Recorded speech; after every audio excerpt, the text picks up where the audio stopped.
చంద్రబాబుకి విషాదం 400 మంది రాజీనామా. ఈ విషయాలన్నీ తెలియాలంటేనగా వీడియో మీరు కంప్లీట్‌గా చూడండి. అప్పుడే మీకు కంప్లీట్ ఇన్ఫర్మేషన్ ఏంటో అర్థమవుతుంది. అదే విధంగా చాలామంది వీడియో చూస్తున్నారు గానీ లైక్ అండ్ కామెంట్ చేయట్లేదు.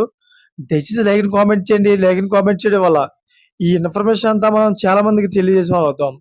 అదే విధంగా చాలామంది సబ్స్క్రైబ్ చేసుకోవడం మాత్రం మర్చిపోతున్నారు. దయచేసి సబ్స్క్రైబ్ చేసుకోండి. సబ్స్క్రైబ్ చేసుకోవడం వల్ల నేను చేసే ప్రతి ఒక్క అప్డేట్ మీరు ముందుగానే పొందగలుగుతారు.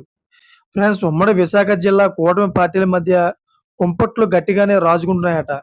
మిగిలిన నియోజకవర్గాలతో పోలిస్తే పెందుర్తిలో పరిణామాలు సెగలు పొగలు కక్కిస్తున్నట్లు చెబుతున్నారు. అయితే జనసేన గెలిచిన ఈ స్థానంలో sitting MLA Panchakarla Ramesh Babu, TDP incharge మాజీ ఎమ్మెల్యే గండి బాబ్జీ మధ్య పచ్చగడ్డి వేస్తే బగ్గుమంటుందంట.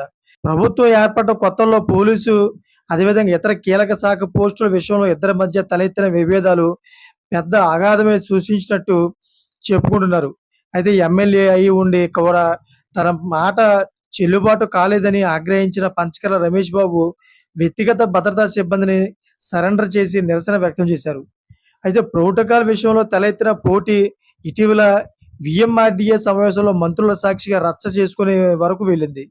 అయితే పరిస్థితుల్లో పార్టీ జెండా తప్ప నేతల అజెండాతో సంబంధం లేని కేడర్ తీవ్రంగా నలిగిపోతుంది అంటూ దీంతో పలువురు ప్రజాప్రతినిధులు సహా సుమారు 400 మంది టీడీపీకి రాజీనామా చేసేవారు.